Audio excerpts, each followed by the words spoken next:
Hello, everyone, and welcome to a special Thursday edition of the Badger Beer Hour here on June 20th.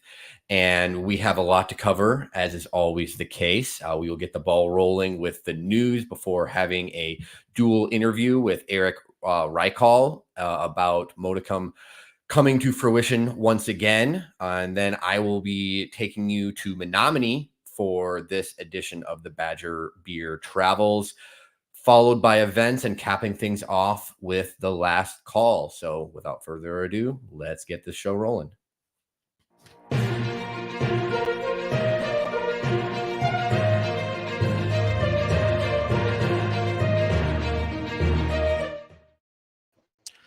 Chris, my man.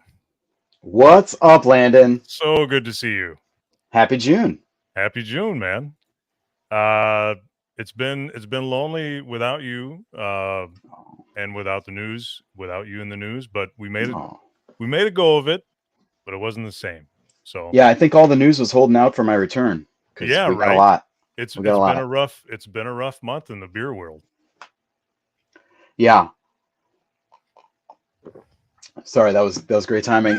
Yeah, so a lot of this unfolded the week before Memorial Day. Starting with Company Brewing, which is a really nice, was a really nice little brew pub in Milwaukee's River West neighborhood, closed abruptly. And when I say abruptly, I mean nobody knew that it was closing, including the people who worked there. So this one was, I mean, this one was a bummer to me because beyond the really solid beer, I think Company had always seemed like a very community-oriented space with like cool live music and special events that, it felt like the kind of good citizen that we love to have, in our beer scene. But, you don't always know what's going on under the hood of these businesses. And owner George Bregar appeared to close Company without telling anybody what was happening. So the comments on the, we're closing, thanks for the run, social media posts included employees who were finding out the news in that way. And a woman who is getting married in like 3 weeks. She's saying, well, I guess I have to find a new place to have my wedding. Man. Congrats to the happy couple, by the way. Presumably they were 3 weeks out and somebody swooped in and, that was a public story that played out around this. But that same day, that was Tuesday, when Company shut down its social media, they kind of wiped out all those posts and comments later in the same day. So not really the way you want to see a place go out. And the Journal Sentinel reported this week that Company had filed for Chapter 11 bankruptcy, which is not unexpected, I guess, but the debts were totaling more than $1.8 million. So yeah, that's a lot. Not great. And then like the same day, we find out that City Lights Brewing, also in Milwaukee, appears to be kind of closing-ish, maybe. Yeah. The Journal Sentinel reported that the brewery had halted its wholesale distribution. That means like bars and restaurants are no longer getting 6-packs and kegs. That had started weeks, maybe months before this report. That stream of beer into shops had been slowing to a trickle and running out. So, yeah. And that was a move that they made as they kind of reconsider their options going forward. It seems like the tap room in the Menomonie Valley, however, has been open at least sporadically since then. So not an entirely closed. They talked about, or owner Robin Gossman talked about in that story about options being like including like retooling for a non-alcoholic beer production, which is really expensive to do. So I'm not sure what's up with that. And he did mention that they would be kind of focusing on events for the RNC coming up next month in Milwaukee. This is not the first Ghostman brewery to hit troubled waters. And I don't know if you guys remember, this is 10 years ago, Four Brothers blended beer. I don't know if this one got a whole lot of traction, but I don't remember as a writer covering it, they were like, hey, you should try these beers. And it was like a Sure. it was like kind of these hybrid, like they weren't actually like making an IPA and a cream ale. They were like doing a recipe that kind of combined elements of those two things. Weird. It was not a great concept, and it was not great beer. That was in 2014. So best of luck to the Ghostmans as they figure out what's going on. That's a brewery that has had some good beers. I always thought their beer was solid to good. Yeah. Their hazy IPA was one that I bought fairly regularly for a while. Their coconut porter was pretty popular, but like just not particularly interesting beer. And the branding was pretty so-so, I thought. But Right. and that's kind of a that's not a great combination. Great tap room, but in a weird spot. Tough go. And that's not even the end of it. We do have kind of a good story out of like these troubles that happened right around the same time. Lakefront Brewery in Milwaukee announced that it was buying Public Craft Brewery in Kenosha, which is I believe it's the biggest brewery in Kenosha, certainly the kind of most established one. They had expanded downtown Kenosha with a big new event space and a much bigger brewing system, a whole like a really nice tap room, lots of space, lots of money, and that opened in 2019. Landon, you know what happened? We know what happened to breweries that open big things in 2018, 2019. Sure do. Yeah. Especially one that's focused on brew pub, Right. service. So that was a tough go. They had actually this is something that we missed in Badger Beer Hour. They had declared bankrupt. They had filed for Chapter 11, or I don't think it was Chapter 11. I think it was the other one. Chapter 9. Chapter something. Another chapter. Maybe it was 11. I don't recall. Different chapter. But they had filed for bankruptcy protection this spring, and apparently Lakefront, which they had been kind of not really partners with, but had been friendly with. I mean, everybody down here is kind of friendly in some way or another. Most brewers, anyway. Yeah. And Russ Klisch swooped in, or the Klisches swooped in and bought the brewery. And they, in their announcement, they included like new branding for Public Craft, so it's going to remain Public Craft Brewery. One of the things that they told us, and my colleague at Milwaukee Magazine spoke with Russ Klisch about this, that one of the things that was really appealing about this was there's enough distance but enough closeness that they can still maintain separate brands, and there's a lot of overlap in their distributors. Public Craft's distribution partner in Kenosha and Racine counties was the same as Lakefront's, which makes everything a lot easier. Right. And obviously they're bullish. He was saying, Kenosha is really underserved as far as like population per capita, breweries per capita kind of there. Yep. And Public Craft has a pretty good brand, loyalty built up. So that's a good story, I think. That's great. Bringing Lakefront's it sounds like the founder of Public Craft and the founder and head brewer is going to stay on and still work, still lead the beer program there. Very nice. So I think this is a really good story that could have gone a really different way, as the way of these other things, if there hadn't been a fairly stable and partner to come in. And this is the first time Lakefront's ever done anything like this. So interesting to see this happen, rather than the alternative, letting that huge space just go to waste. So good stuff. Well, speaking of good stuff, we have some more good stuff on the opening closing front, right? It's not all just bad news. Yeah, not as significant, I think, as the closings, but some nice things. Both one of these things you've heard about. We talked about Third Space's satellite tap room. That is now open. It's calling it's Innovation Brew House, and that's in the northwest Milwaukee suburb of Menomonie Falls. Oh, there it is. The nice little patio. This is a brand new development that's got a whole bunch of apartments and stuff attached to it.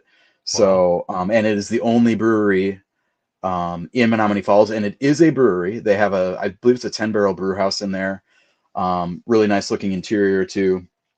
You know, I mean, I think most of us probably have been to Third Space's tap room, and it's a nice. I like that space, but it's very industrial, and it's very, you know, you know that you are in the brewery. For this one, obviously, this is a lot more polished, and Kevin's going to be out there doing. Kevin Wright, their brewmaster's going to be out there, you know, cooking up small batch stuff that they can't do on, or that they may not want to take a chance on doing on, you know, the big system, which is a very big system. I think it's 30 barrels, Right. at the main brewery, and then they've got like a 1-barrel. They've got a little 1-barrel guy in there too. So something between, you know, Total Pilot and you know, the big volume turns. So exciting stuff there. And a little bit further northwest, it's a little bit further northwest, we've got another brewery that's moving forward. This is just this week, I believe, last week maybe. Boulder Junction Brewing. This is in the little Northwoods town of Boulder Junction. Yep. They got their final approvals from the state to begin. They said begin construction on their brewery. And this Boulder Junction is there's a few little breweries up in that area, kind of you know, Manitowish, Minocqua area, but I don't think there's anything in Boulder Junction. So this is nice. They have a fall. They're saying that they have a fall timeline for opening, which might seem a little optimistic if they're just starting construction now. But you know, what do I know? I don't have the whole. I mean, if they're just doing a renovation and installing a brew system that's ready to go, then maybe that could open by fall. Yeah. So those are two things that Joel's going to have to add to his ledger: openings and closings. Yeah. All right. Well, do you want to talk some politics now? I know that's always. Oh, you know how much I love that. Yeah, we do love us some politics here on Badger Beer Hour. All right, yeah, we got to talk about the Horrible City IPA. Okay. As soon as this news dropped the other day, and of course, like, let's acknowledge first of all that maybe Trump didn't say it. Maybe he was talking about like the crime or the election administration, or that that Milwaukee just votes Democratic, whatever. You know, whatever. Whatever was said, it inspired a complete, like, as Milwaukee does, a complete backlash and saying, no, we are not horrible. We are actually awesome. Yeah. And at the time, I knew that there would be a Horrible City IPA. Sure. I did not realize that it would be that day that it would be announced. Henry Schwartz from Mobcraft calls me up and is like, hey man, we're doing it. We're putting it in the tanks tomorrow, and we're just waiting for a name on it, and it's going to be ready for the RNC, and it's going to be great. I'm so excited. And I tweeted out this picture and it got like, oh my God. If you ever want to see, I'm a big fan of Twitter. Whatever. I'm still calling it Twitter. I'm dying on that hill. Yeah. Because you curate your own experience. You build a community within, like, you know, like, it's all beer people who follow me, and that's what we talk about. If you want to see a total shit show on Twitter, tweet about Horrible City stuff, and then Horrible City IPA. You know, like a defense of Milwaukee, and then Horrible City IPA, and just enjoy. Let the hate flow through you, as the emperor would say. Yeah. So anyway, that was a kind of an interesting 24 hours on the old tweeters. But that's not it. We got some other stuff. What's my other favorite thing to talk about, Landon? Well, there's the same thing that it has been for the last couple of years, Minocqua Brewing, baby. Yeah. So today I watched a Zoom hearing of the Oneida County Planning and Development Committee. Yeah. And I didn't like watch it. I just kind of had it on, and then I kind of perked my ears up a little bit here and there. the reason, why do you think I would have done that? I mean, I guess we kind of gave it away a little bit, but yeah, Minocqua Brewing. Here's the deal.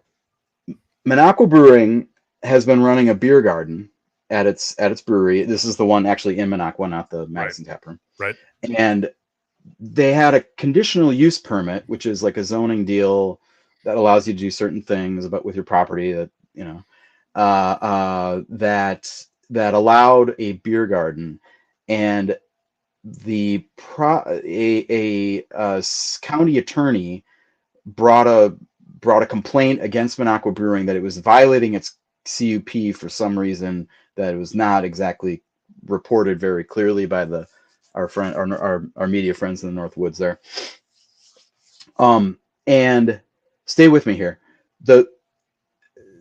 They didn't immediately shut it down, but then today they had this hearing where they talked about all the things, and I will tell you the details of this. I have never heard the words impervious or pervious. Pervious is a word. I don't think that was a word.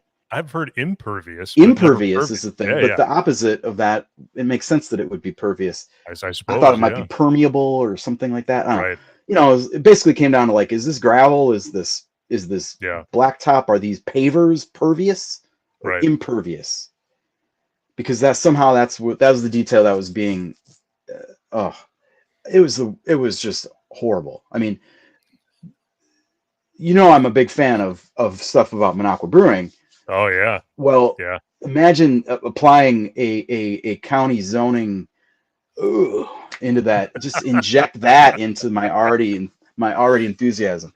Anyway, they settled on the solution that if they can pave the parking lot, that somehow that would satisfy the conditional use permit, and that they would be allowed to do the thing. And Bankstead, Minocqua Brewing Company owner Kirk Bankstead, he got run out of the hearing early on, physically removed by sheriff's deputies after what WAOW TV described as a contentious exchange with board members.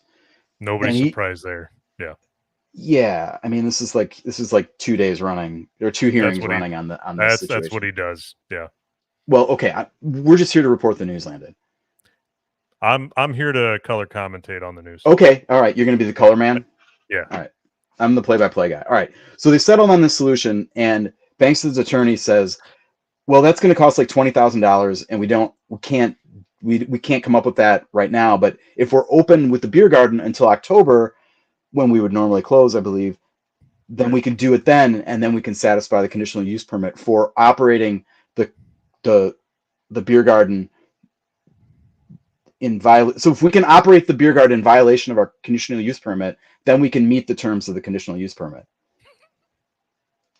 I don't have to tell you that logic did not exactly fly with the members of the Oneida County Planning and Development Committee. Okay, so they say, no, that's not going to work. They voted to suspend the conditional use permit for 90 days, which is basically to October.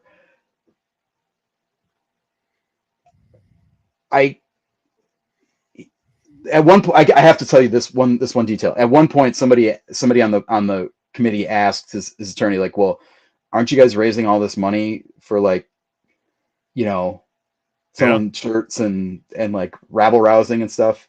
And the guy goes, "Well, yes, but the IRS that's for the super PAC, and the IRS would not let us spend money. So spend $20,000 on a parking lot with super PAC money." So yeah.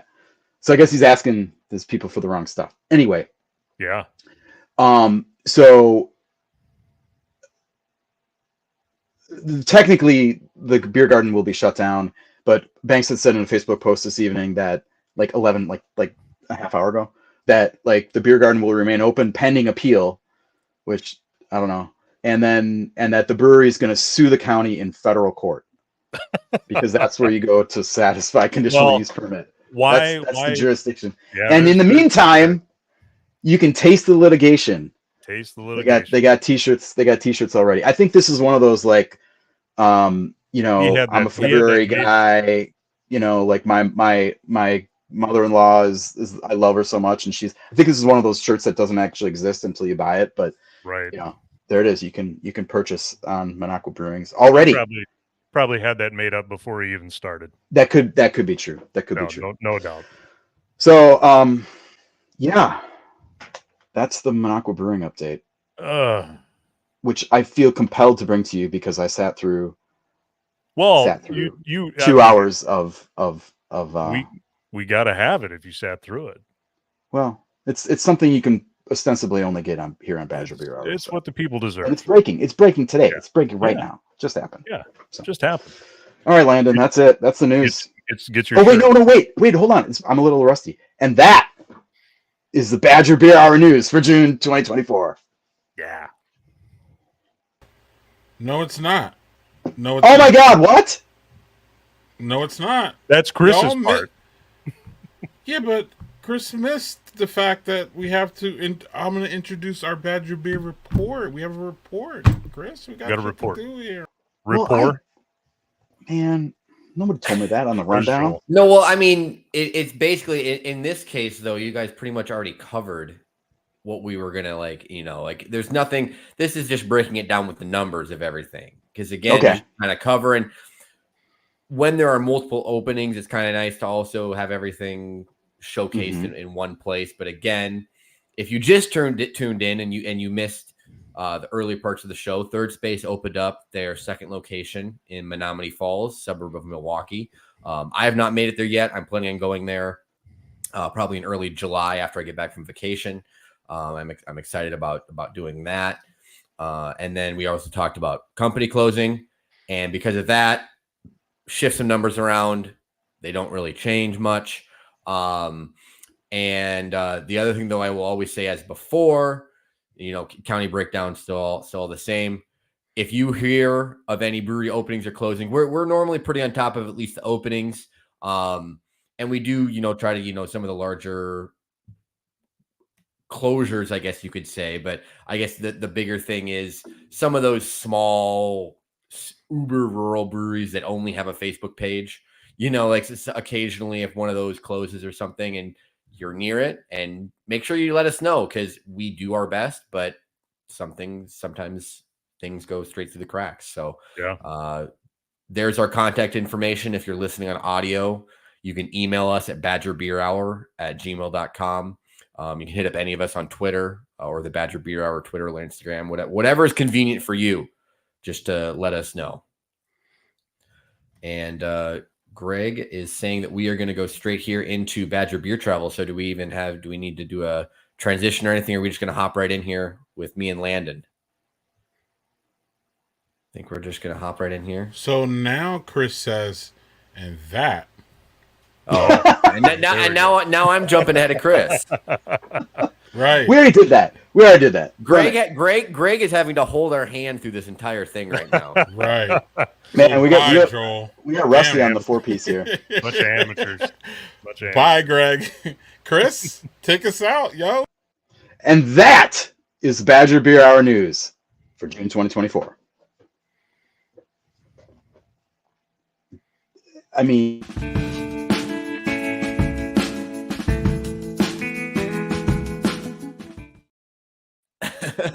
all right. Well, now that we made that effortlessly smooth transition to so good your travels, we are not paid enough to do this. We are of the highest degree. Yes. So you are joining me for Badger Beer Travels because, as I mentioned in the introduction, we are going to Menomonie. And for those that are not familiar with Menomonie, that is up by Landon's neck of the woods. Actually, one county over. That's right. About half an hour due west of Eau Claire. Yep. Menomonie, population about 17,000 on the Lake Menomonie right there, home of UW Stout. A little fun fact that when I was doing a little research is that back in 2012, they were one of Smithsonian's top 20 small towns in America. I should say Very top nice. 20, not the 20 small towns, but that is what it is, which I thought was an interesting little tidbit there. And what we are here for, though, is not about Smithsonian lists or the university. We are here for the breweries. And Yeah. there are 3 breweries there in Menomonie, and I know that you have had some experiences at all of these, and I myself have visited 2 of the 3 of them, and had great beer at them as well. And Menomonie is obviously not a huge city, so the breweries can't be that spread out to begin with. But even in regards to that, they are pretty, close together there. I kind of included that there in the bottom, that if you're willing to walk, you can get to all of them within a mile of each other. All 3 of them. So Right. it makes for a nice little brewery hopping day if you are in that area. When I was passing through and stopped, I only had time for 2 of them. Hopefully at some point I can get to Lucette, which was the third that I missed out on. But now, without further ado, though, we can start with the one that is closest kind of to the downtownish area and on the lake there, Zimmergy Brewing Company. And the name, you may see, well, not a whole lot of words that begin with Z, and Zimmergy actually refers to the process of fermentation and brewing, which is how they came up with that. It's not somebody's weird last name or something like that. Yeah. As I mentioned, they're right across the street from the lake.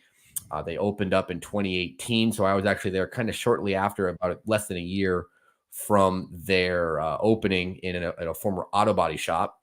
And one thing that they really stressed me when I was talking there, because I included that in my notes, as well as if you go onto their website, I believe they talk about that too, that they use a lot of local ingredients in their beer. Like they really do make an effort to do that. And another thing that I did not know until I was kind of going back to do more research about this, they host the Murder Fest. Yeah. Which is Menomonie's death metal music festival. It's annual. It's been going on for multiple years, I guess. And that is a thing. I had no idea, but I'm guessing maybe you guys cover that at some point in events, because if not, you need to. It's looks like quite the event. And they're also dog friendly. Yeah. Yeah. So, and as always, I like to include some examples of some of the beer, kind of some of the ones that you may see that they included as flagships: Fluffhead, the Honey Hefeweizen, Afternoon Joe, the Coffee Ale, Toast Brown Ale, the Terry Porter, Robust Porter. I know that's one of their big flagships as well. Yep. They have a German Pilsner Zeitgeist, and then I included, they also had some kind of, looking at their tap list, some interesting barrel-aged beers, like the barrel-aged English barley wine. Yep. I went back through my notes, and my favorite is actually a kind of an offshoot of that Hefeweizen. I had a cranberry honey Hefeweizen. That one's good. They had a little offshoot of that. So I guess, what experiences do you have with Zimmergy and their beer? Because these are pictures from my visit, but again, that was from a while ago. And that's pretty accurate still. I mean, that's what your flight will probably look like. The tap room is pretty much the same deal. They in this time, they open up those garage doors still. They have food trucks. Not only do they have Murder Fest, but they have, quite often they have musical talent that'll come in and play a set or two. And John, the head brewer / owner, he does a lot of collabs with Brewery Nonic, which you'll get to here in a little bit. But he and Ryan that owns and brews for Nonic, they're pretty good friends. So they do quite a few collabs. If you ever want to know when one of those is coming out, they do a pretty good job on social media, letting people know when that kind of stuff goes on. Yeah. No, it definitely seems like it's another one of those breweries that seems to have a pretty robust variety of options, that kind of, depending on what you're looking for, you will probably find something. I think the ones you have there are pretty regular. They're usually on. That's what I try to include, maybe a couple of the other ones. And by the way, that is a typo. That's supposed to say Brewery Nonic, because I also included it on the next slide. Correct. Because Brewery Nonic, as you mentioned already, they do a lot of collabs together. But they were established around the same time. I actually think this was established very early 2019. And I visited them very shortly after they opened. And this is one of the cooler tap rooms, I would say, not just in this part of the state. I would say the whole state. This is up there in terms of how they repurpose the space. Yeah, absolutely. And we're able to kind of design both the brewery, the bar, kind of together. It's an old 1906 train station, and they really kept a lot of the building the same. Like, all the windows are the same, lots of original bricks, and there's 2 separate bars. And one of them is more of just like your typical bar area. and then the other one wraps around the brewing equipment itself. And I forget, I was reading an article about the owner. He calls it like the stage, or so, he refers to it as something of that manner. Yep. Because it's like on the brewery is, you're sitting there, it's on display. If someone is brewing while you're in there drinking, you will sit with a front row seat to the whole, the whole shindig. So really cool space. They also now have a permanent food truck with Chef Stacy that I know that she kind of does some different things with that. And speaking of names, I always find it interesting hearing about the background on a brewery's name. They're named for the English pint glass, the Nonic beer glass, for those that may not be familiar with it. Yep. And they have some more kind of their traditional styles, but they're not styles that you necessarily see everywhere. Like Strange Ways, a British bitter, that's a very traditional style, but it's not one that you see very many breweries making. A Scottish ale, I know we mentioned Third Space earlier. Their Scottish rye ale has won a lot of medals, but Scottish ales aren't necessarily a super popular style either. Yeah. Little King Milk Stout, Happy Trees IPA. We mentioned the Zeitgeist. And then, I think it's Esprit, the Belgian Patersbier. Like they do some kind of interesting styles. I almost want to compare them in some ways to what, why am I blanking on it right now? The brewery here in Milwaukee. Hold on. I need to look. Anyway, they're doing a lot of styles that you don't necessarily see everywhere. I think Gathering Place. I don't know why I was completely blanking on that. They do a lot of like kind of the European styles that you don't see a lot of places. And I think that's similar to what Brewery Nonic is doing to some regards. I remember at one point you sent a message to us about the Schwarzbier or something like that you were having there. So what are your thoughts on Brewery Nonic? Fantastic brewery. I mean, some very, and like you covered already, some very unique styles that we don't get to see here in the States. Things that you would see pretty regularly in England, Ireland, that kind of thing. Very low ABV beers. You really don't see anything above 5 or 6. 5 or 6 is pretty high. That's my kind of place. Yeah. Very sessionable. You can have 3 and you'd be just fine. My favorite beer, they put out a sweet potato porter in the fall. Ooh. Very good, very sessionable, and of course, that's as close as you'll get to a pumpkin beer for me there. So that's probably I mean, sweet potato pumpkin, those are pretty much cousins. So right. Ryan's a great guy. I've known him for a while so he used to brew this before it became Brewery Nonic. He was in maybe a barrel and a half, very small system in a place in Menomonie. He was brewing in the basement, and so then he just naturally progressed to here. He and his dad are the ones that remodeled this whole train station. Well, so if you can tell them that they did I mean, I'm sure you've told them they've done a fabulous job with it, because they did because like I said, they repurposed it in a way that the building still is speaking to its history while also being extremely functional for what it currently is. So, and that's what I always look for. Like I've gone to breweries in a lot of different types of buildings, and it's always nice when the space is still functional, but you can still tell what it was, and that history of the building is still present, and that it's not gutted and put up drywall and that's the end of it. Because I've been to those too, and where you don't really know what it was. So I do think that is very commendable to keep that piece of history for the community as well. And one small thing about Chef Stacy, she does I think it's Thursdays. She does Thursdays, and it's like curry, some Asian inspired food, and then I think brunch is always on Sunday. So fantastic food. And it goes fast. I'm sure, especially when it's like kind of, I think it's kind of a limited thing. Cause I remember on the website, it said something about basically it's available or open till it's gone. This isn't an unlimited buffet style thing where you can just come as, and everything. So, and speaking of things kind of in the community, Lucette is kind of an interesting one. This is the one that I was not able to visit. So they were founded back in 2010. And then they started canning things in 2012, but then the tap room came along later in 2015. It's as again, I have to, like I said, sucker for the name. They're actually named for Paul Bunyan's sweetheart, Lucette, which I thought was a fun, like all three of these names, it's a very fun group of names in terms of where the background they're coming from. Yeah. So if you're hungry, they do the Neapolitan style pizzas. And if you are with someone that prefers not to drink beer, or maybe you got some kids with you, they also make their own root beer. Yep. And then the real kicker is that they have an event pavilion that can host a variety of events. You can see the pictures up there, can seat up to 250 people. So you're talking about weddings, corporate events, class reunions, all that kind of stuff. So it looks like a fabulous place. It seems like a great venue to host that kind of event. And again, seems to have a variety of beers. One of their big sellers, I guess, is their blonde ale, the Farmer's Daughter. Yep. They have the slow hand stout, the hazy IPA, which I love it when you call me Big Hoppa. I feel like the good play on words there. Yeah. They also had a beer de garde, French Connection, the Porcano, the Mexican lager with lime.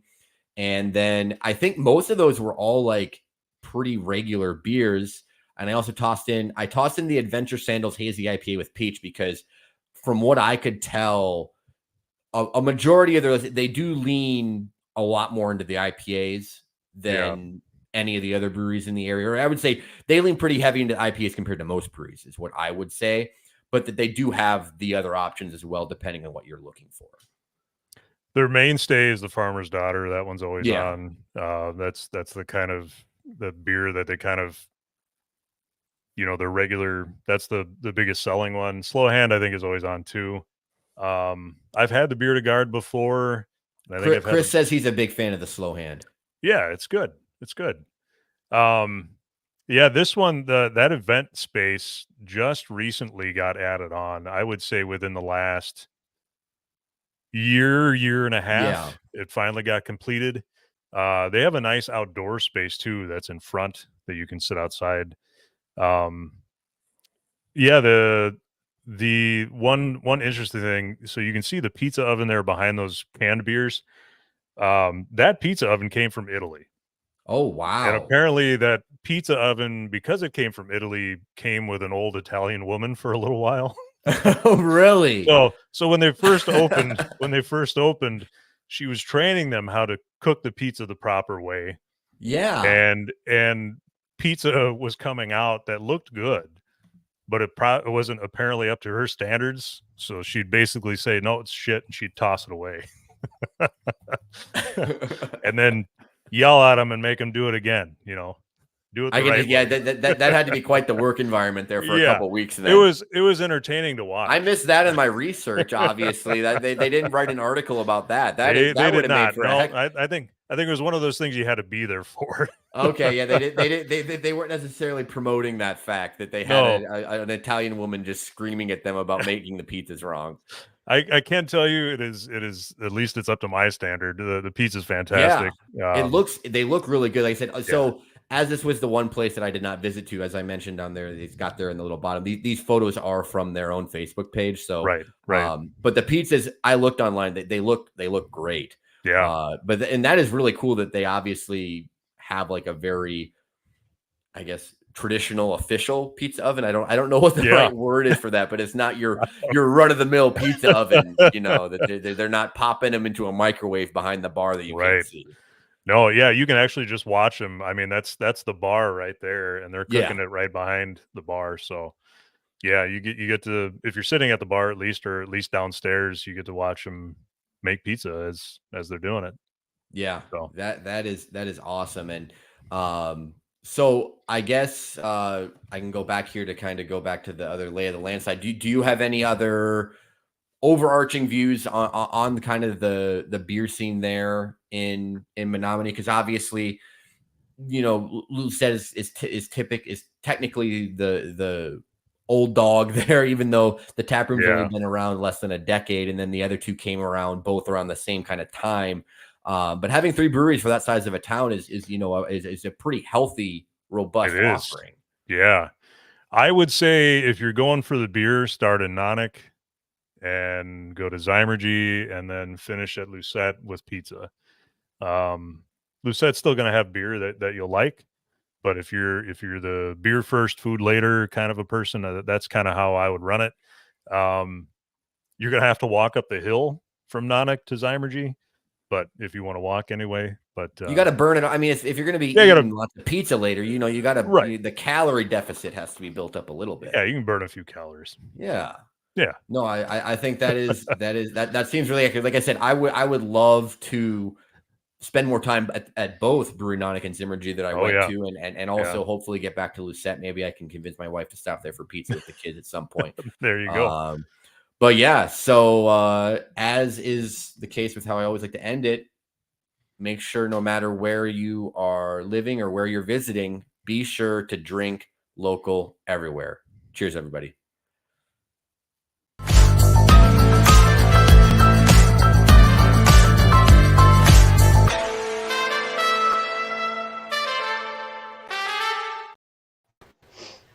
Yo, what's Greg. going on, Chris?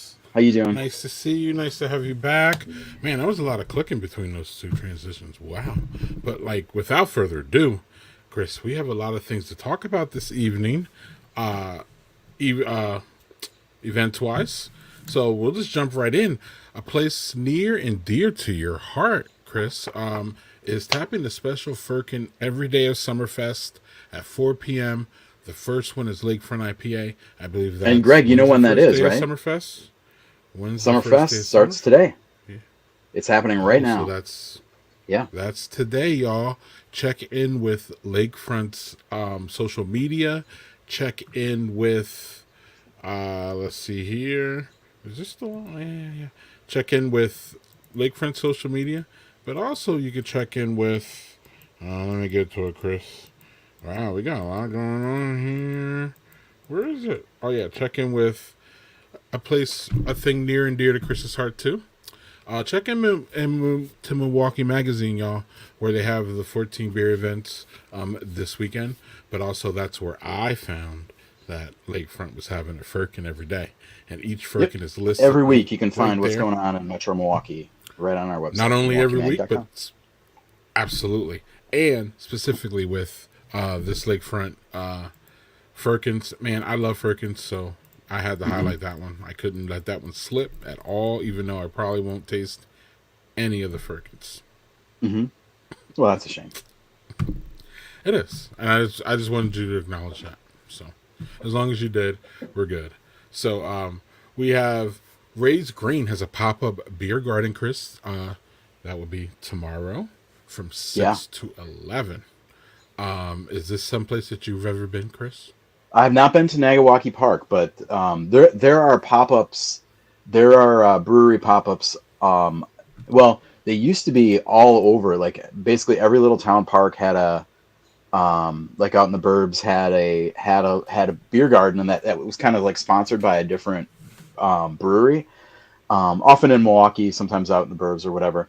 But lately, actually, there was a story. The Journal Sentinel had a story I think it was today or yesterday, about the challenges of the implementation of that new brewery beer, the 3-tier law, basically that we've talked about quite a bit.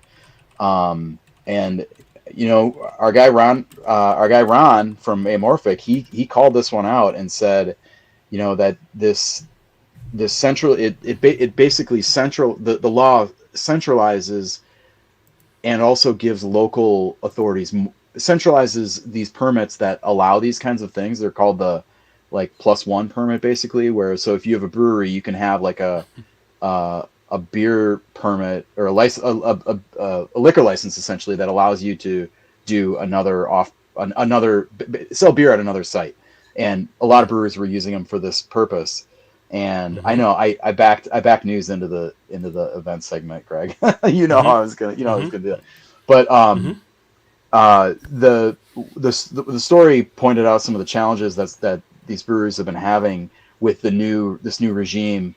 And there are a few breweries, including 1840 and a bunch of other ones, that are saying that they have not been doing as many events like this, like these pop-up beer gardens and park beer gardens and stuff like that, because they haven't been able to get the right approvals. So kind of a bummer, but I think it'll get ironed out. But this, because it just was implemented I think May 1st or May.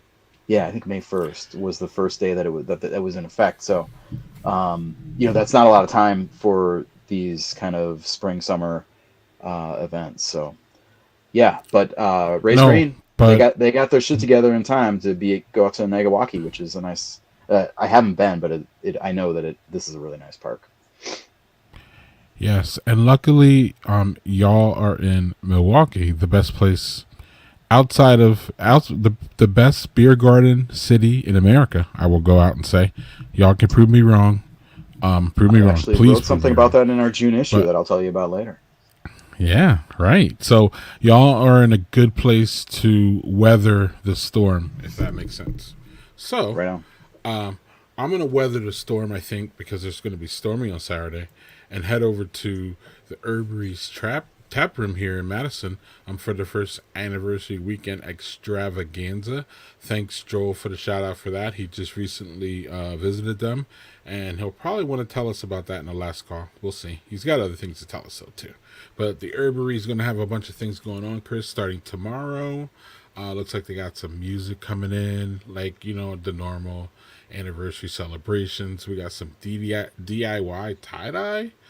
And Herbery is one of the only breweries that I know of that does not use any hops in their Yep, beer. that's their deal. And Joel was really intrigued by that. And now that I've set him up, he's probably going to definitely want to say something about it in the last call. So stay tuned for that, y'all. And stay tuned. I think I'm going to be heading over there on Saturday after a bread making course, Chris. Bread, that's a different kind of yeast, Greg. Yeah, but it's It's fermenting. not brewer's yeast. It's baker's yeast. All those things. Yeah, it's science, Nice. and I don't know. It'll be fun. Nice. Kind of. I'm bored and I need a little bit of a test. So let's go make some bread. So also on Saturday, unfortunately, and the only reason it's unfortunate is because Chris and I will not be there this year. I know. This has been one of my favorite events the last several years. And this is Great. I was kind of excited because this is going to be a new version of Lager and Friends. They are bringing it home basically.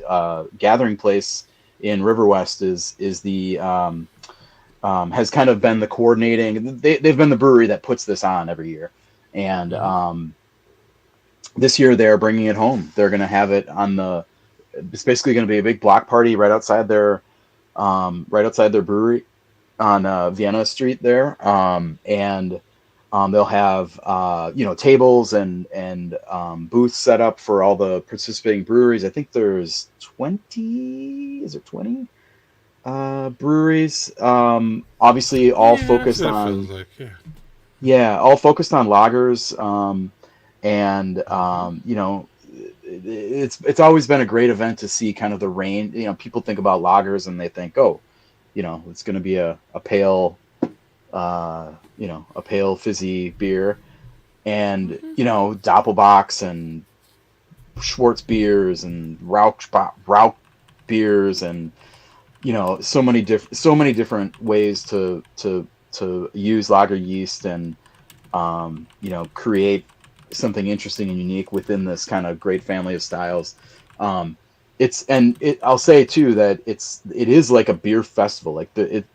Certainly there are there's always a great Helles or Pilsner or something like that, but these breweries are bringing they're bringing some wild stuff. So it still does have that kind of festival vibe to it. Saturday at Gathering Place. You can get there. I think Lager and Friends is lagerandfriends.com is the website. So, and I can't make it. I'm going up north for a really special birthday party. So, as soon as I saw the date for it, I was like, oh no. So. Yeah, or you can find it on gatheringplace.com too, probably. So, all that. It'll be fun because it's just a fun, really, really laid back, fun one.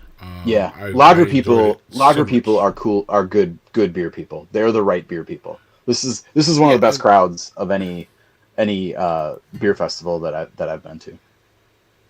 Yeah, and lagers are sessionable too. So then it's it's one of those nicely paced days. Landon wants us to know that lager people really are the best, as opposed to you ale people. Oh, the ale people.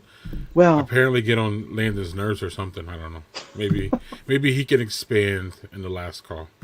Don't tell him I'm drinking an IPA right now. Yeah. Oh, don't do that. Don't do that. So Chris, here's one that every year it pops up, and we always ask if it's you who are behind it. The Beer Baron Cemetery Walk. Are you? Yeah, this is a cool one. They do this. They actually do this a couple times a year up in Green Bay. It's a bunch of breweries get together, and they literally do a tour through the historic cemetery in I think it's in Green Bay. It's at yeah, it says Brown County there. It's at what's the name of the cemetery though? It's not on the next slide either. But the local I think it's the local homebrew club does a walking tour where you get to go through and see all these different the grave sites of the beer barons, right? Yeah, exactly. And you kind of learn about the long brewing history in Brown County. Mm-hmm. And there's obviously beers included. So walking tour, and it's happening this Saturday, but there's a bunch of other dates later this summer and this fall. So nice. I think that's a cool event. Back in my shout out Brown County, Green Bay, born and bred. Yeah, born and bred. And leave your Ouija boards at home for that. Yeah, I mean, don't talk. We don't want to talk about. We don't want to talk about the ghosts or anything too much. No. Nor do we want to try to interact with them. And I wouldn't know from experience. I'm just saying. Anyway, Chris. Yeah. we have the Cheers Fest here, that is put on by Third Space. Food, beer, DJs, live art, drag show, warning, activities, community. It looks like a fun Pride. It basically looks like Third Space's Pride celebration. So good for that. And that's this Saturday, 1 p.m. to 5. So if you don't go to Lager and Friends, you have this. So yeah, and I'll just say that Third Space has they do like a monthly charity where they partner with they have a special beer just for this. Not just for this event, but they put out a special Pride related beer this month, and donating proceeds from the sales of that to the Milwaukee LGBT Community Center, which is a really nice organization, and they do this every month with a different organization. They've done stuff for they've done fundraising for homeless outreach stuff. Housing issues, pet stuff, pet adoption, all kinds of great things. Nice. It's a nice community dimension to what Third Space does. It sounds like a lot that Delta Beer Lab out here does. Really good things. Yeah. So, I would check their website, y'all, for more information. But here's what I got. Or actually, I got this off Facebook. So if you're a Facebook fan, you should be able to find that there. So, Chris. So, moving right along, we have there's some beer Olympics on Saturday too. I mean, there's just so much happening during these weekends, Chris. You miss Big one Saturday. weekend, and you miss like everything. But Beer Olympics is over at Enlightened Brewing. It's a $50 fundraiser. The grand prize is a $50 gift card. My bad. Registration is $25 per team. The fundraiser is for the Wauwatosa Curling Club. Chris, have you ever curled? I have not curled, and I really want to. I've got a bunch of friends who curl, and this is out in Madison, and shout out Todd, Johnny. But yeah, I have not curled. I really want to. I feel like it would be a good use of my like high skill, like high fine motor skill but low athletic ability. Yes, and it's fun. It's really fun. They push camaraderie and having beers and all that. Oh It's yeah. just really it's really fun. It's really cool team sport. And yeah, it's actually really athletic too, Chris. So you might want to buck up a little bit before you get What, out these there. these little chicken wings aren't going to do it? Oh, they might. I mean, they might get it done. So you get two teams that compete in 4 games. Competition bracket. It's this whole bracket they got going on, y'all. And the grand prize winner wins a $50 card to go drink at Enlighten. So that should be fun. There's a 50-50 raffle. It looks like there's all kinds of things going on. So this is Saturday, y'all, at Enlighten Brewing. So if you're a curling fan or you want to support the cause, that's another place for you on Saturday. Yeah, and I was just going to shout out Enlightened Brewing, but I also realized that I can wait till the next Yeah. item because they've got their summer block party next Saturday, the 29th. I've been at Enlightened a couple times this spring / summer, including last night where we had our Milwaukee Magazine Top Chef watch party there for the second time, and it was awesome. Those Tommy and James are great, really good hosts. It's such a fun space. It's really open and it's big and it's open, high ceilings. Feels super comfortable in there, and yeah, but this will be outside in the street in front. They've got all kinds of stuff lined up with Sweet Smoke Barbecue, which if anybody knows the food trucks around Milwaukee, Sweet Smoke is one of the great ones, and all kinds of extras, including Joy Ice Cream Social from out here where I'm at in Tosa. Great ice cream, and they've got music like starting at 5 and into the evening, and 3 new beers, which Enlightened is they're not a brewery that does a ton of like iteration. They just kind of dial in the beers that they have, and they're very like Landon talked about with Nonic being really leaning towards sessionability. That is totally Enlightened's approach too. So 3 new beers from Enlightened is pretty exciting. So we'll see what they haven't announced what those are yet, but that's exciting. And we talked about the changes in brewery taproom offerings under this new law. They are one that has wine, cider, and canned cocktails now, and there was a lot of people drinking that stuff at our event last night. So it was cool to see that working for people and probably getting some extra sales in the door. So bring the kids, bring the dogs. Don't hide your kids, don't hide your dogs. Bring your kids, bring your dogs, And bring your dogs. Absolutely. There you go. I think you could bring your kids and your dogs to this one. Catfish, craft, beer, wine, hard cider on the river, yo. Shout out to Landon for this one because I wouldn't have caught this one. Get it? You see what I did there? Oh yes, I did. Yeah. Forget it. If you have to tell everybody the joke, then it wasn't. It's great. I'm here for it, Greg. I think it was good. Okay. Where is this thing? Okay. This is in Trempolo? Yeah, this is in does it say here? The hell? Does it say here? It's benefiting the Trempolo Lions, so. Yeah, it's on yep, how do you Trempolo? Really? Trempolo. That's how you spell that? Trempolo. Yeah, I like that. It's French.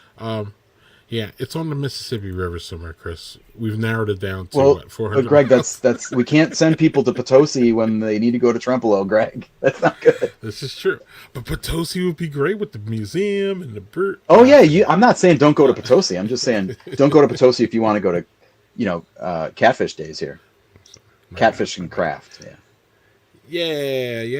I've never heard of this, but it looks like 3 hours of unlimited beer. Here we go, wine, cider, and they got live music. Sounds like the norm, but you're gonna be sitting out there on the river, so that should be nice. It should be cooler, and everybody loves being near the water in the summer, Chris. There's no other That's the Yes, confirmed. Sportsman's Park is in Trempealeau, Wisconsin, which is Trempealeau. Yep. in Trempealeau So County, then- kind of the mid Mississippi coast of Wisconsin there. Yeah, so this is an interesting one.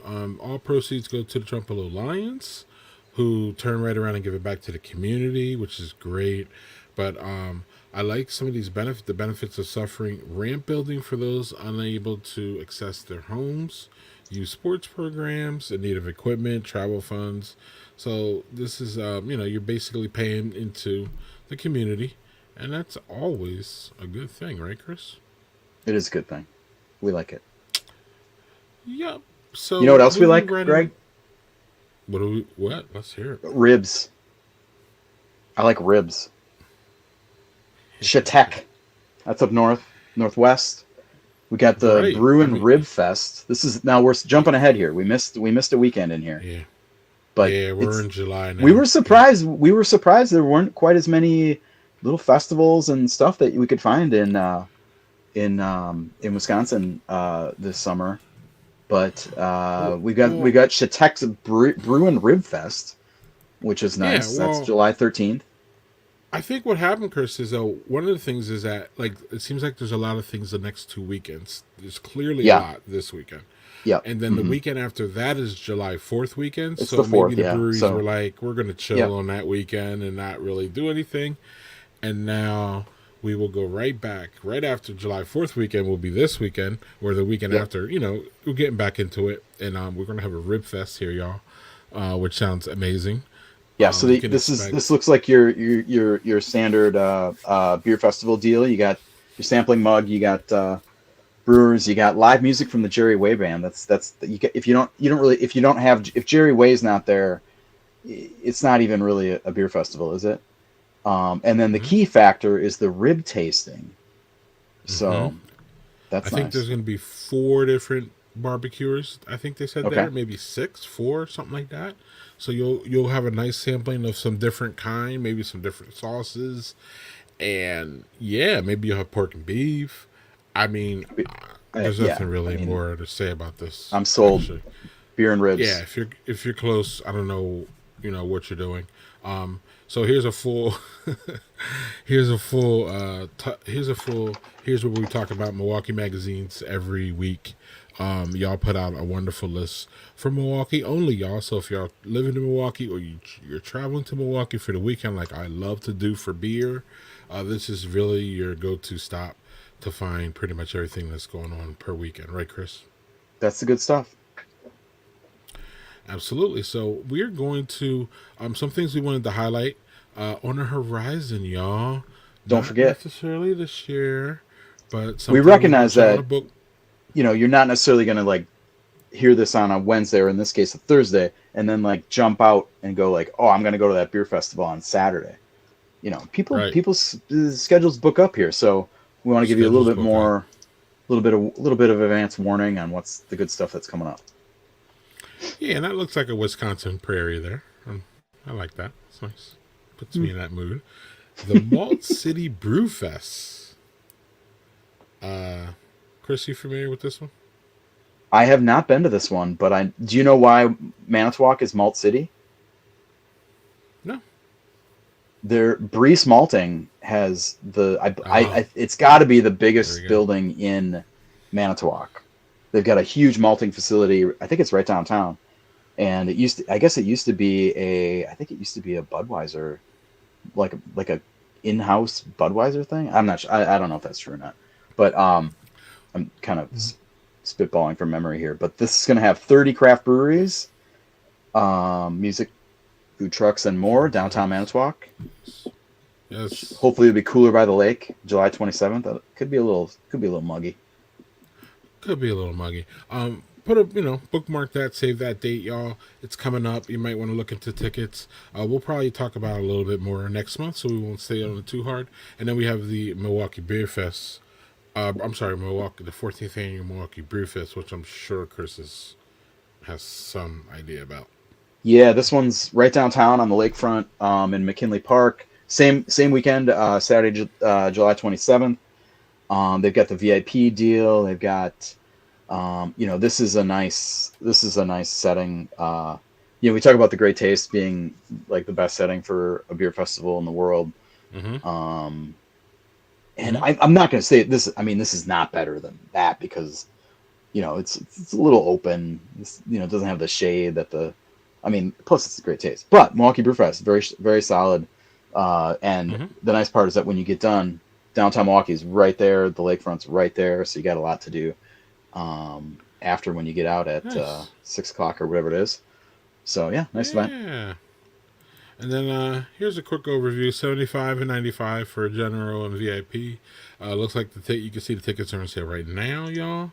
So yeah, look into those, but those are a little bit further out. But you need to save the date because the weekend. And Greg, we would be remiss if we did not mention the festival that we just mentioned, the Great Taste.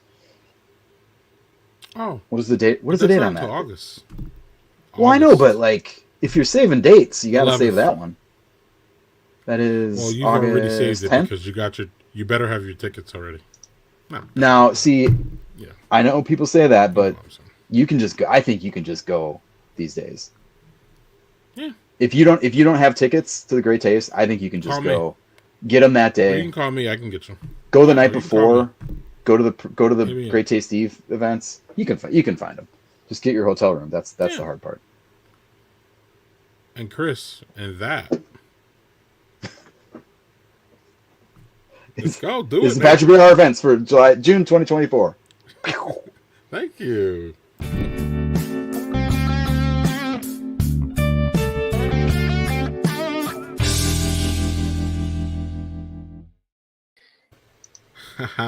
All right. So got a lot to get to here. Great episode. Great work, y'all. Real quick though, the last call is it's a roundtable of what we're doing, what's going on with the Badger Beer Hour outside of this, all kinds of different things, our personal thing.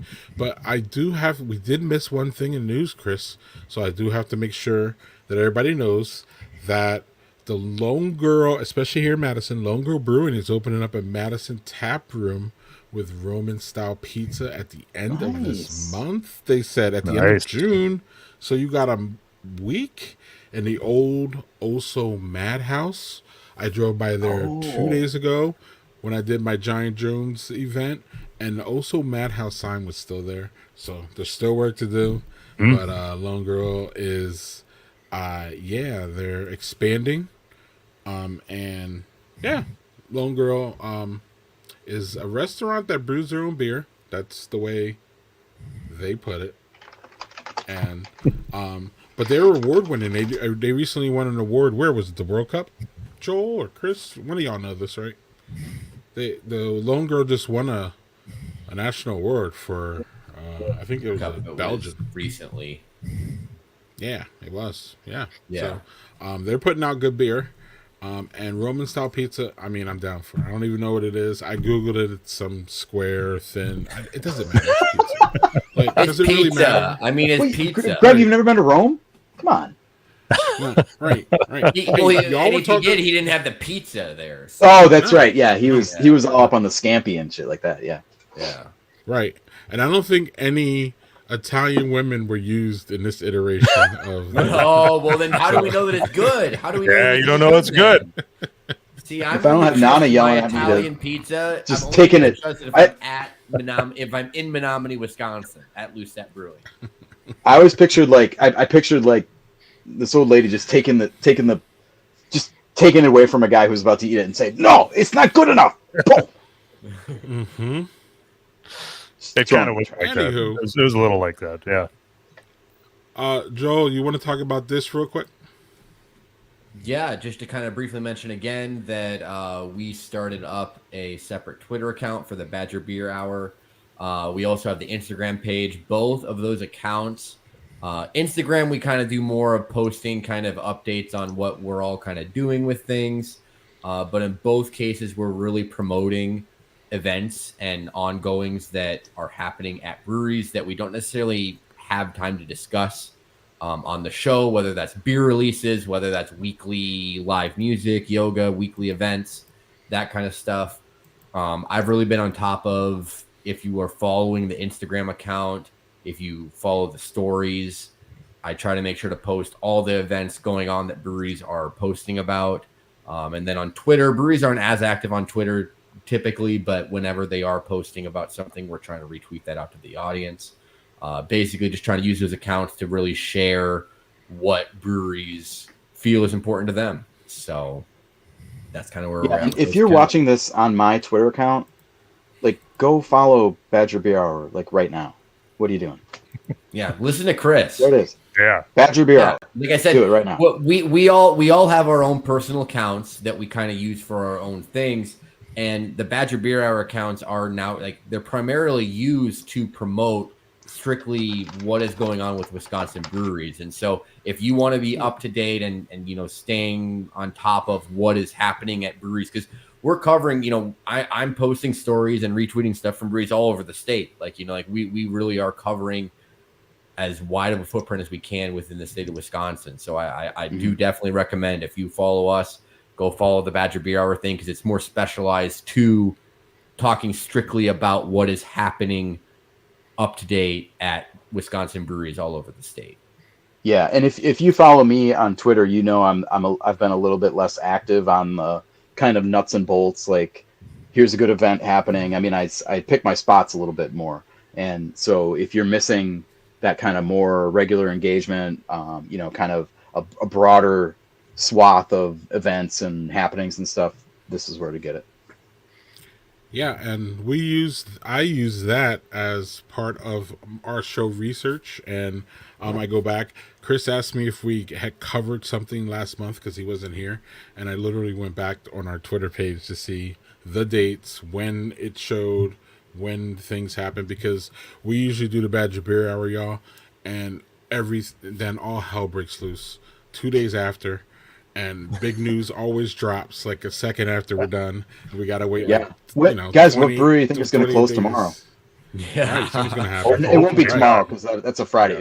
It'll be like next Tuesday, next Monday. Last month, for example, was the Lakefront news. That was like Right after, 2 days after we were done, Yep, and it was like, that was on whoa, Friday. and everybody was talking about it. And That was then on by the Friday time we because get that to wasn't talk to- bad news, or that wasn't yeah. that wasn't a brewery closing. If you're going to And by close, the you got time to we stay get- open through the weekend. Yeah. Right, and by the time we get to talk to y'all, it's like old news. Y'all like, damn, that was last month. We're like, Yeah. but we still want to talk about it, so we're going to. Anyway, thanks, Joel, for that. Joel, is there anything going on with you as far as yeah. outside Well, I of don't the want Badger to Beer Hour monopolize, but I do have quite a few things going on. I know Greg mentioned, I won't spend too much time, but just mentioning that I did go on Father's Day. The wife agreed to take me to Madison with the kids, and we did the zoo, the botanical gardens, and then I got to go hit up some of the breweries in Madison that I had not been to, which included the Herbiary, which I knew about. I had heard some things about, and I walked away quite impressed, to be honest. I had several really good beers. I had a ginger lager that I could just crush. I loved it. It was so good. I think it's called the Zinja beer, I think is what it was called. I also had a really good sage wit beer, and they had a coffee kolsch that was made with locally roasted coffee. Very down to earth, kind of simpler tap room. They had a lot of plants, a lot of, prints, and they have a book club and they have a whole bunch of like artist equipment stuff that you can just draw and stuff in there. So really fun little spot. And I also went to Black Rose, which I don't know if we discussed on the show, the kind of whole background with ownership there and some of the events that transpired. I did go and try the beer, and all things equal, I was very impressed with the beer. The beer was delicious. I had an amazing sour ale with cherries. If you are familiar with Black Rose, they do a lot of kind of the wild ales, mixed fermentation stuff. I also had a really good table beer that's like partially blended with oak aged beer. And also I tried for the first time, I had a tart farmhouse ale with green tea that was aged in a Jepson's Malort barrel. And it was 4%. And it was 4%. It was only 4%. And I don't think they aged that, but like it did not taste like an abrasive alcoholic flavor. Like you got some notes or something, I guess, was in it, but I could drink a lot of it, and I could drink it again. It was not like, because obviously if you are familiar with alcohol, you know what Malort is. You are very familiar with Malort and the feelings behind Malort. Drinking this aged in Malort barrel beer was not like that at all. I will say that. And I guess Greg always mentions that things always happen a day or two after the show. I think it was, I don't remember, it was either 1 or 2 days after the show last month that I signed a contract with a publisher. I've been writing a book for the last 2 years, I guess, about my travels to breweries all over the country. And that has been, it's a something like that. I'm very excited about that. Very cool. I am hoping. Your volume sounds horrible, or is it just me? Was it? There you go. There you go. Is that better? Yep. Okay, I don't know why I must have gotten knocked around there. Anyway, I was saying You're just saying you're giving away free books to everybody who messages you to the. I can say that I'm not doing that because this is my one chance to make money on a hobby that has cost my wife a lot of money. So I will say that there are going to be a lot of events when the book comes out. I am hoping that I'm currently aiming at very end of this year, hopefully before the holidays. Worst case scenario would be early next year, depending how things go with, editing and production, all that, all those things take time. But I'm very, very excited about it. Like I said, it's a passion project, something I've been working on now for a long time. It will cover not just the beer scenes in different cities, but kind of talks a how-to guide on visiting breweries, planning beercations, all that kind of stuff from my experiences traveling the country. Nice. There will be, do not fret though. There will be a lot more coverage on this once we get a little closer down the line, because I will be promoting the heck out of this thing. It sounds like there are like the breweries of whatever locality, that's a very well-tilled soil at this point. So I like the approach on how, like, kind of more of a how-to, and it sounds like a really useful and good book. So that's exciting. It's kind of a combination. I was talking to my editor. It's partially, the how-to guide, partially the travel guide, and partially kind of like almost memoir based, because it is my personal travels. 99% of the breweries I'm discussing are ones that I have visited. I do occasionally will throw in a name of a brewery that I have not visited, but for the most part, these are all places that I have personal experiences to. So it's not, Googling what other breweries in an area and throwing them in there. And then speaking of that, the book is kind of the reason for my next bit of information is that a week from tomorrow, I will be flying to Alaska. And I was in Alaska in high school. I guess clapping. Yeah, it's not quite as, paying to go on vacation isn't quite the same as, writing the book for multiple years. But this, as I said, I went there in high school, so I obviously wasn't visiting breweries, and Alaska is the final state for me to visit a brewery in. And so that will be my 50th state. And a little fun fact is that I have half accidentally and half kind of purposely here at the very tail end set it up so that Anchorage will also be my 500th city that I've been to a brewery in. Nice. So another little kind of double milestone that's amazing that I'm hitting. And arguably the best part is that obviously my whole family is going with, and my parents are going with as well. And so my dad, who is the reason that I'm into craft beer, is going to get to be there with me. And he's gone on a couple beercations with me, and we always go to breweries in the Twin Cities whenever I visit him, and getting to share that with him is going to be make it extra special, because I almost in some ways feel this one's almost hitting a little bit harder than when I hit hitting 1,000 breweries was really cool, because I had that as my goal for a long time. But doing the whole 50 state thing it's a pretty cool thing. I'm really excited to hit that milestone next week, and getting to do that. And I'm sure my wife is hopefully just praying that I am now, content.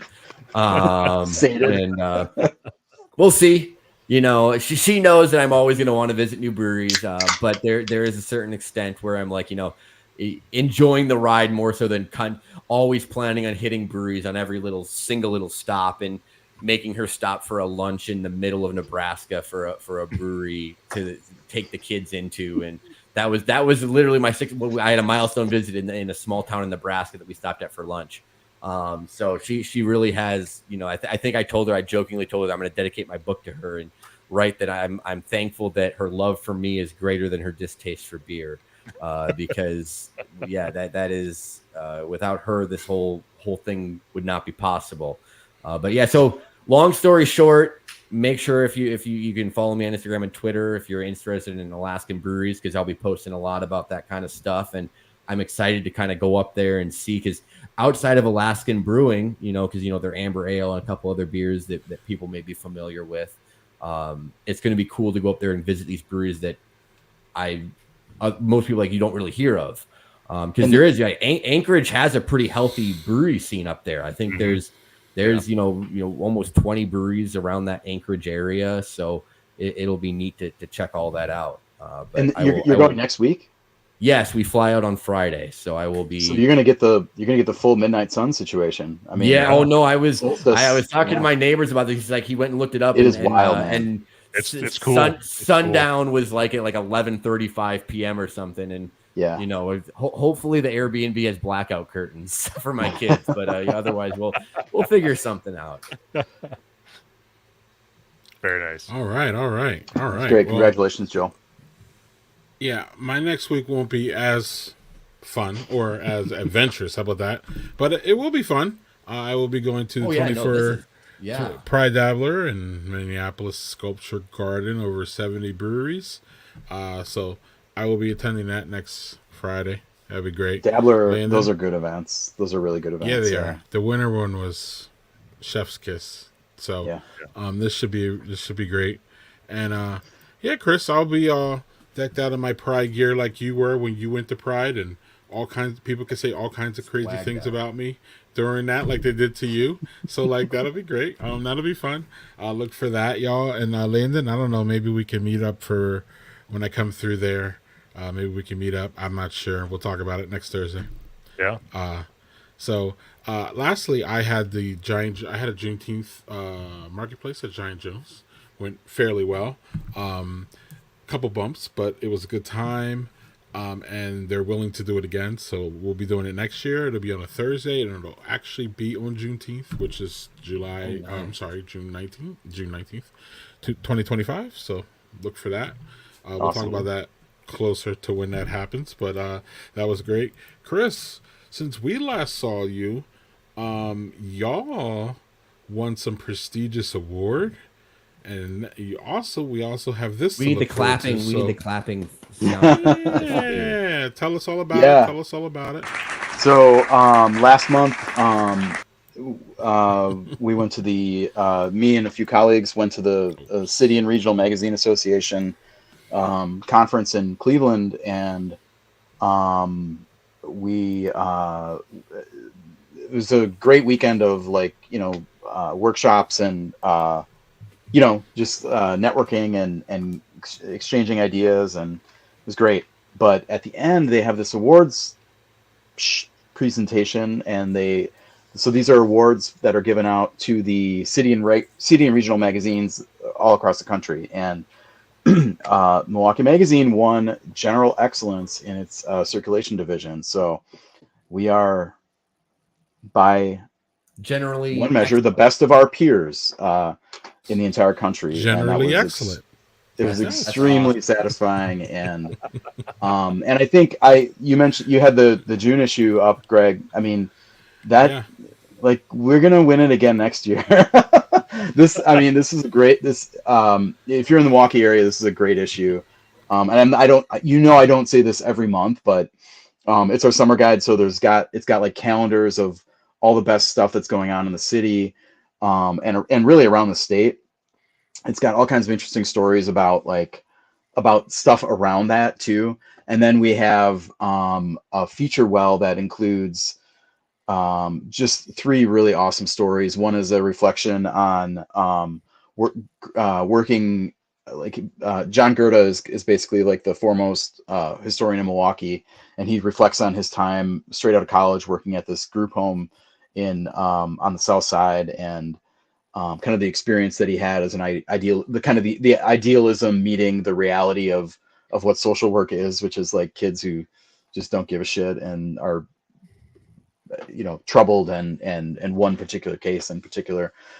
So it's a great story, and a story about this crazy kind of like gay liberation pioneers in Milwaukee, basically, who became like kind of glitterati in the like glitter rock scene in Hollywood, like like the early Bowie years, and stuff like that.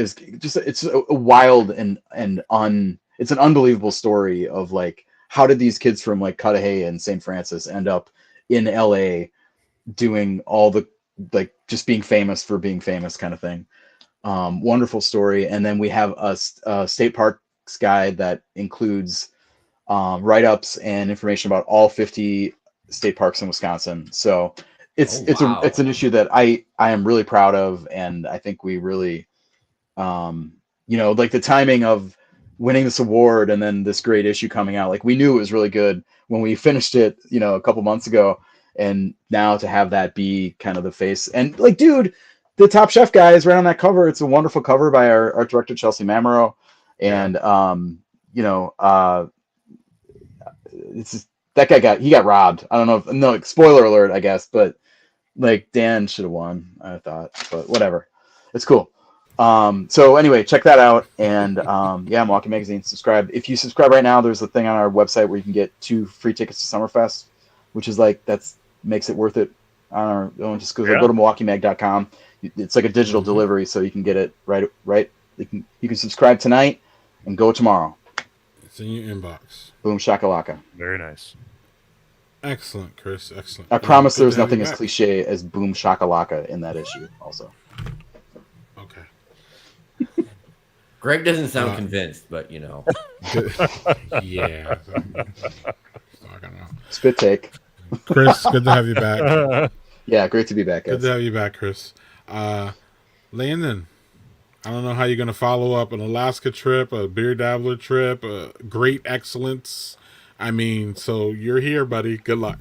I'm going actually starting this Sunday, so I can't meet up with you next Thursday, because starting this Sunday, I'm going on a mission trip for a week to Montana, the whole family.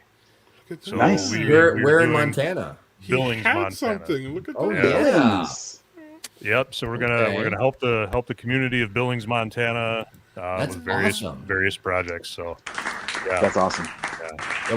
We're working out that clapping button tonight. Yeah. Came with it tonight. Damn, y'all bringing the heat tonight. Yeah. So I get to these old bones get to sleep on a cot for a week. That should be interesting. So there's no glamping while you're doing good for the people. There's no glamping. Hey, not part of the. If you have time to go to a brewery, there is a brewery there called Uber Brew that makes very, very good beer. I had a flight of 4 beers, and all 4 of them had won medals at GABF. All 4 different beers. So I would look them up if you have time. We have a free day on Saturday, and after a week of me leading a group of teenagers that I don't even know, in various projects. You'll be ready for 4 beers. I will be ready for at least 4 beers. Well, and the flight are small pours, though. You may just want to do a flight of full pours. No, he's going to do a flight of like the liter pours. Glasses, yeah. 4 liters of beer, please. It'll be good though. It'll be good. It'll be a good life experience, I think. So yeah, absolutely. Yeah, we're looking forward to that. And then I know Eric didn't show up tonight, but coming up on July 9th, Modicum is coming back. So we'll probably talk about it in next month's episode 2. I will be there for the grand opening, and probably get to talk to Eric between now and then. I'm sure he's crazy busy with the transition and brewing beer and all that stuff. So we are excited as a community to have them back. So it's going to be good. Yeah, I'm jealous of all you, but Montana is God's country, man. That place is. Just, love that. I Oh, love that chef's place. kiss. If we could go back to Great Falls again, Great Falls was a good time. There's really no describing Montana. You just have to go. Yeah. That's how I feel. But yeah, Agreed. Look at that. On that note, we're gonna end on Montana. That's wonderful. Badger Beer Hour. Great Sky Beer Hour. Badger Beer Hour and a half. Yeah, and I don't even know Big when the Sky. next one Big is. Sky, not Great Sky. What am I saying? Big Sky. The next Badger Beer Hour, y'all, is Wednesday. We're going back to Wednesday, Yeah. July 17th. In the middle of the middle of the summer, literal middle of the summer. You know what that's also in the middle of? A little thing in Milwaukee called the Republican National Convention.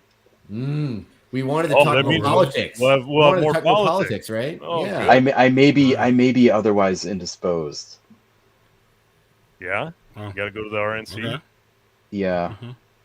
Well, He's introducing Trump. That's what I heard. Oh, listen, very nice. listen. Okay. Can we? Where's the hand emojis again? Well, someone we know did call you a Republican, so Someone we reported on in the Yeah. Right. in this. so maybe it was episode, true. yeah. Maybe it was true. Maybe I don't yeah. know. I feel like maybe it's not. But what do I know? What do I know? What do you? I feel like we're gonna end this broadcast. Yeah. Thank y'all for another good Before we one. go any further. Thank you for another one. Safe travels and work and everything until we see y'all next month. To everybody, this is the time to get out. So we're getting out, y'all. And we'll see y'all next month, July 17th. Might be all of us. It might be two of us. You never know. But we'll be here. And we'll see y'all next month. Again, fellas, thanks. It was a great one. Good night.